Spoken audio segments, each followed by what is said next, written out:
Bonjour tout le monde, Euh, mesdames et messieurs, distingués invités. Depuis 1982, c'est chaque année que le monde célèbre la Journée internationale des monuments et des sites avec pour site JIMS. Il s'agit d'un événement sans pareil, d'une occasion pour les acteurs passionnés du patrimoine matériel en particulier, ainsi que les organisations et institutions du monde de se réunir pour réfléchir, mais aussi pour poser des actions, voire discuter de l'importance du patrimoine culturel et son devenir. Divers événements sont généralement réalisés pour marquer cette journée.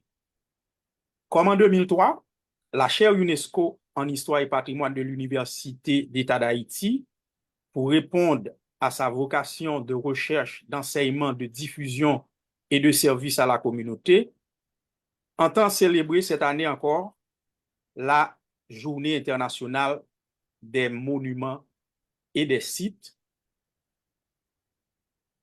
qui, cette année, a été planifiée comme l'année dernière en collaboration avec l'ISPAN, l'Institut de sauvegarde du patrimoine national.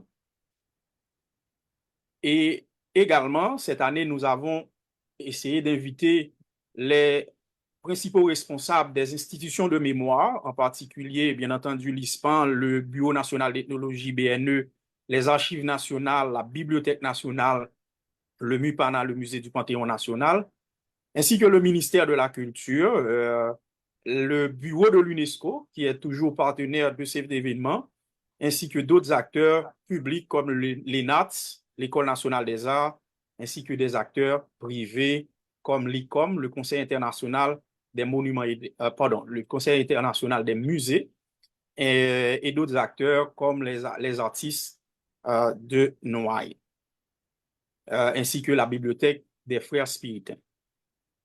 Alors, l'équipe de la chaire n'est pas insensible à la réalité sociale et que vit le pays.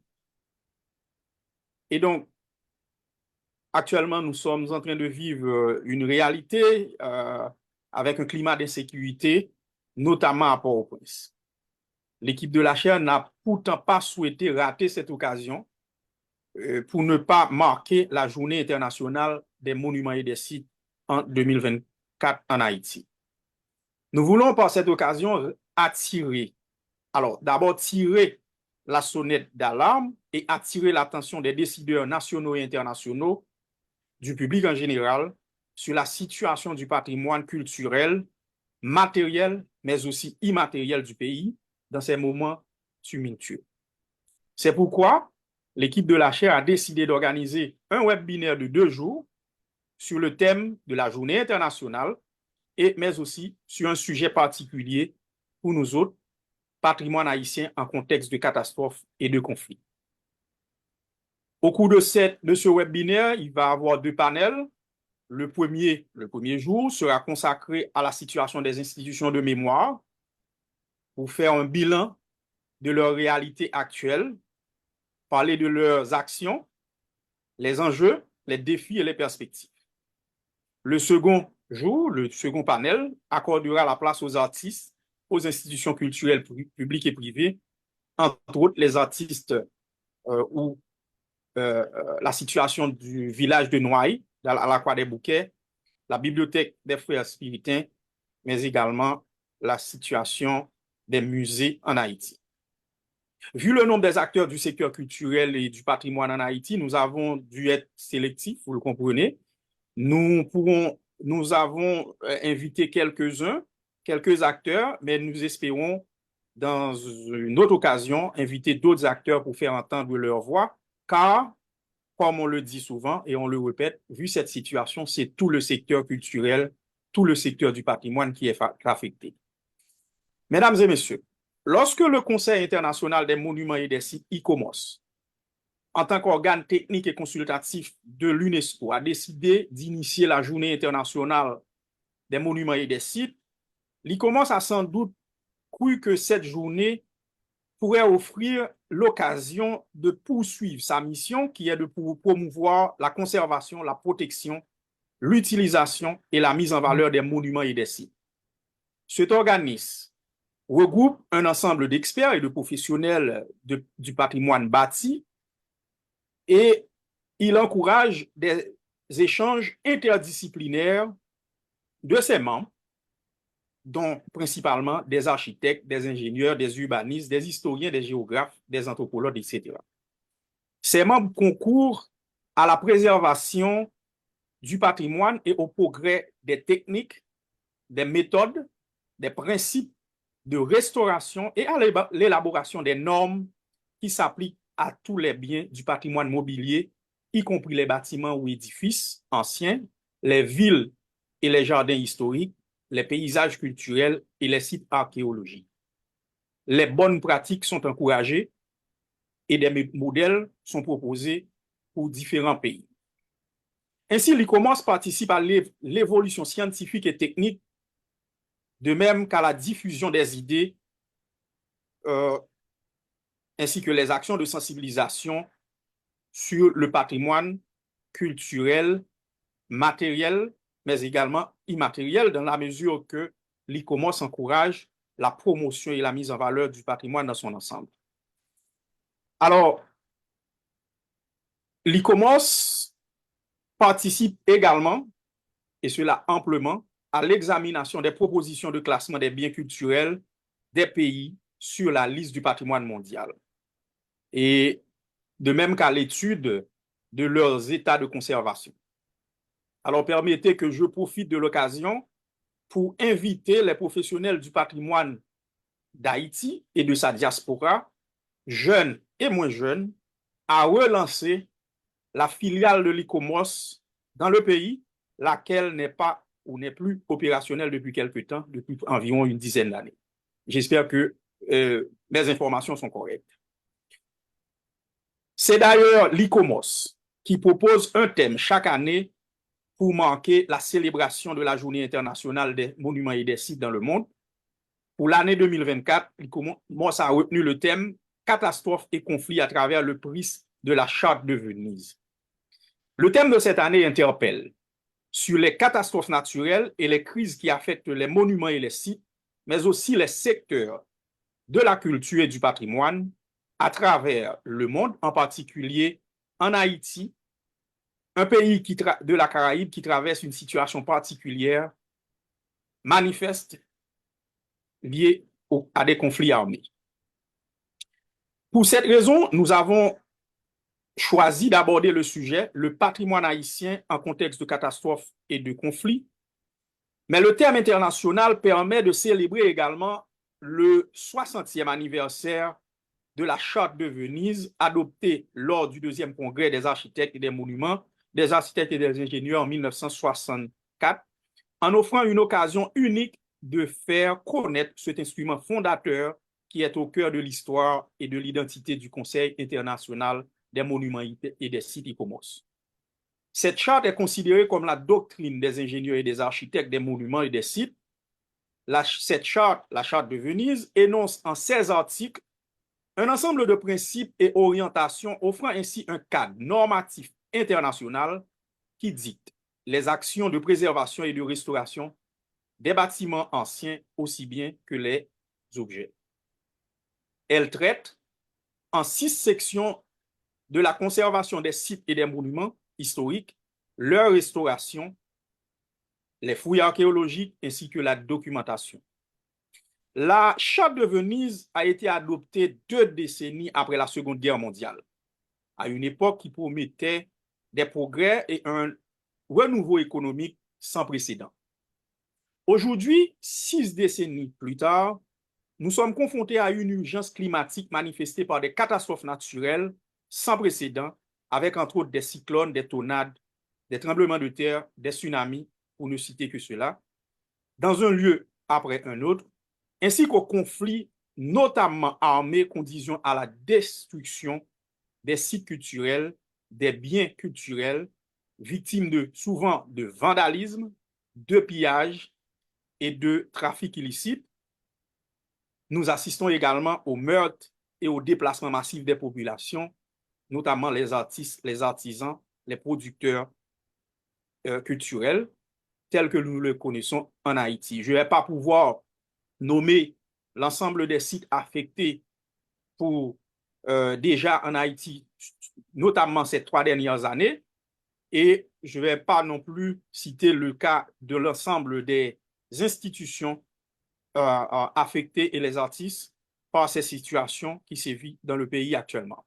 Mais je veux rappeler que selon la charte de Venise, la notion de monument historique comprend la création architecturale isolée, aussi bien que le site urbain ou rural qui porte le témoignage d'une civilisation particulière, d'une évolution scientifique et d'un événement historique. Elle s'étend non seulement aux grandes créations, mais aussi aux œuvres modestes qui ont acquis avec le temps une signification culturelle.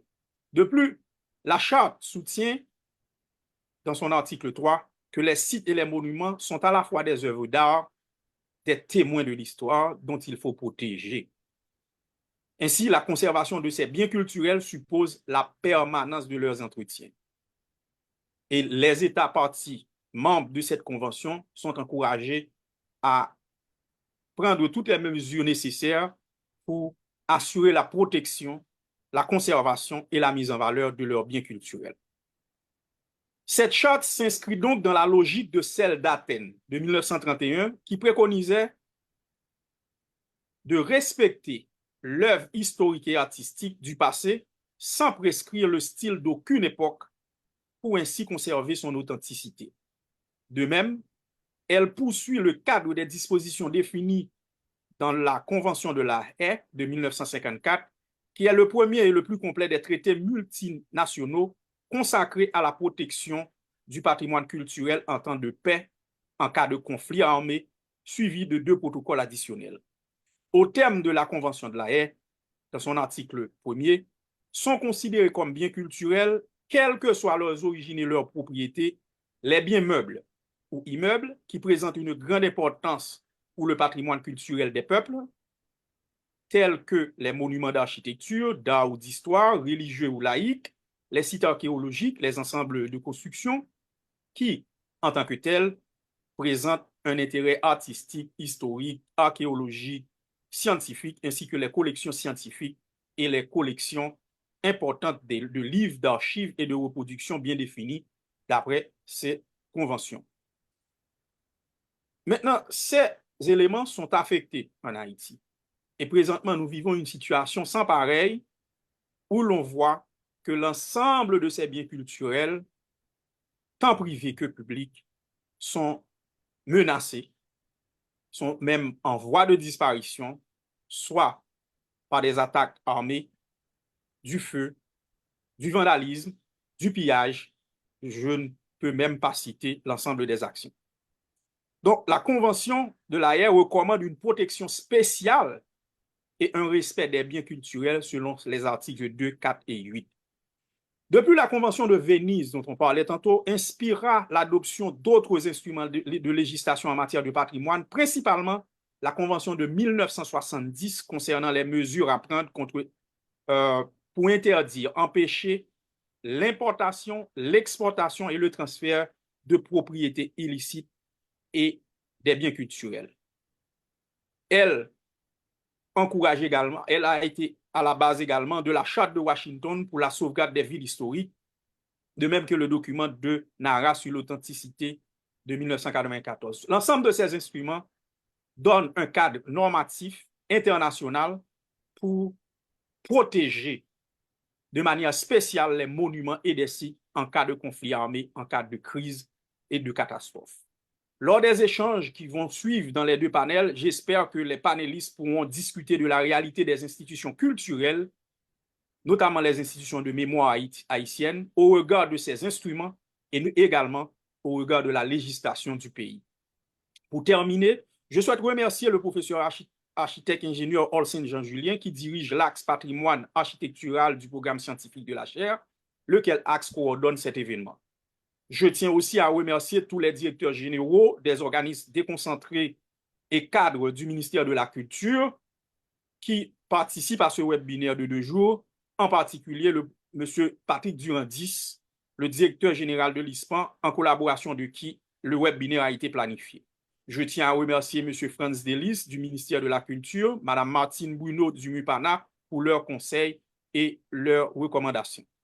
Mes remerciements vont également à la représentante de l'UNESCO, Mme Tatiana Villegas, qui ne sera pas là, on le sait, et qui sera remplacée par M. Kadim Silla, son adjoint.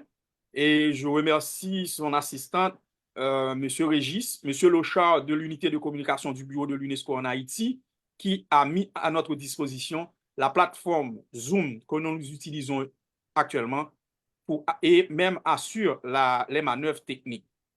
Enfin, un remerciement spécial aux membres de direction du conseil scientifique, du conseil consultatif et technique, aux membres enseignants et aux membres étudiants de la chaire, aux chercheurs associés, ainsi que toute l'équipe de l'unité de communication de la chaire, notamment les nouveaux arrivés qui sont les nouveaux stagiaires de cette unité. À tous les invités, aux participants et aux participantes, bonne écoute. Merci beaucoup, Kenrick, pour cette introduction, ce rappel du cadre normatif dans lequel opère la gestion et la conservation du patrimoine en général et en Haïti en particulier. Donc, on va écouter M. Kadim dans des propos de circonstance avant de commencer réellement avec le panel. M. Kadim. Merci, M. Olsen Jean-Julien, de m'avoir donné la parole. Mais je vais, avant de commencer, vous transmettre les salutations de la représentante et de vous exprimer son regret de ne pas pouvoir assister à cet événement auquel elle tient beaucoup à cœur. Mais malheureusement, elle était engagée à d'autres activités, ce qui l'a empêché d'être aujourd'hui présent. Donc, Monsieur Patrick Durandis, représentant de l'ISPA et défenseur des monuments en Haïti, Monsieur Harold Josué, directeur du Bureau national d'ethnologie et gardien des temples vaudous. J'espère que ces personnalités sont présentes ou nous suivent à distance. Monsieur Olsen Jean-Julien, architecte de la chaire UNESCO, qui vient de me passer la parole. Monsieur Wilfred Breton, conservateur des archives nationales d'Haïti. Monsieur D'Angelo Néard, directeur de la Bibliothèque nationale d'Haïti. Monsieur Jean-Claude Legagneur, conservateur du musée du Panthéon national, Monsieur, bien entendu, Kenrick Demevar, titulaire de la chaire UNESCO en histoire et patrimoine de l'Université d'État d'Haïti, Mesdames, Messieurs, distingués invités, donc en ce jour solennel dédié à la Journée internationale des monuments et des sites, je suis profondément honoré de représenter l'UNESCO et de prendre la parole à cette occasion. En partenariat avec l'ICOMOS, l'UNESCO a instauré le 18 avril comme la Journée internationale des monuments et des sites. Cette journée vise à célébrer la richesse et la diversité du patrimoine culturel mondial, tout en sensibilisant les communautés locales à l'importance vitale de leur propre héritage. Chaque année, les réflexions se concentrent sur un thème spécifique et comme l'a si bien rappelé M. Demevar, pour cette année, il a été question d'explorer les catastrophes et conflits à travers le prisme de la Charte de Venise, ce qui coïncide avec, et ce qui est en concordance avec la réalité du moment haïtienne. En effet, l'année 2024 ramène à la célébration du 60e anniversaire de la Charte de Venise, un document historique qui établit un cadre international pour la préservation et la restauration des monuments et sites. Donc, depuis son adoption en 1964, la Charte de Venise demeure une référence incontournable pour les projets architecturaux impliquant le patrimoine existant. M. Demevar nous a suffisamment détaillé les principes et la Charte de Venise. Je pense qu'on en est très, très bien édifié. Et ce thème revêt donc une importance particulière dans le contexte haïtien, car au cours des dernières années, Haïti a été confronté à des défis constants, allant des catastrophes naturelles aux troubles sociaux et politiques, tous ayant un impact significatif sur son précieux patrimoine culturel.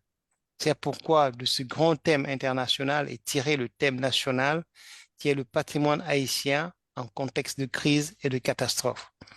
Donc, en pleine période de crise, cette journée internationale nous appelle à redoubler d'efforts pour renforcer la protection et la préservation du patrimoine culturel haïtien, élément essentiel de son identité nationale, et l'UNESCO demeure engagée à soutenir Haïti dans ses efforts cruciaux. En tant qu'organisation normative, l'UNESCO met à disposition des États un large éventail d'outils juridiques pour protéger et sauvegarder le patrimoine de l'humanité, qu'il soit matériel ou immatériel. Haïti, en tant qu'État membre, a ratifié plusieurs conventions de l'UNESCO, notamment celle de 1972 sur la protection du patrimoine mondial culturel et naturel, celle de 2003 pour la sauvegarde du patrimoine culturel immatériel, ainsi que celle de 1970 relatif au trafic illicite des biens culturels. M. Demerard nous l'a aussi rappelé. Ces conventions, une fois ratifiées, sont intégrées dans la législation nationale du pays, ce qui permet aux institutions chargées de la préservation du patrimoine national de faire usage des normes dans leur travail et aussi de bénéficier de l'expertise et de l'assistance technique de l'UNESCO. En cette période bien particulière que vit la société haïtienne, profitons de cette occasion pour encourager l'État haïtien à ratifier la Convention de 1954, qui n'est pas encore faite, pour la protection des biens culturels en cas de conflit armé. Cette convention vise à protéger les biens culturels tels que les monuments d'architecture, d'art ou d'histoire, les sites archéologiques, les œuvres d'art, les manuscrits, les livres et autres objets présentant un intérêt artistique, historique ou archéologique, ainsi que les collections scientifiques et de toute nature, quelle que soit leur origine ou leur propriété. Ensemble, nous pouvons restaurer et protéger notre patrimoine commun, garantissant ainsi son héritage pour les générations futures. Alors, cette journée, exprimons notre gratitude envers tous ceux qui travaillent sans relâche pour préserver et promouvoir le patrimoine haïtien, que cette journée serve de rappel de l'importance de notre engagement collectif envers la préservation de notre histoire, de notre culture et de notre identité. Je ne saurais terminer sans remercier et féliciter encore une fois l'équipe de la chaire UNESCO qui, malgré les vicissitudes et les contingences du moment, a tenu et réussi à organiser ce webinaire qui participe de la dynamique de conservation du patrimoine national, du patrimoine architectural en particulier. Je vous remercie.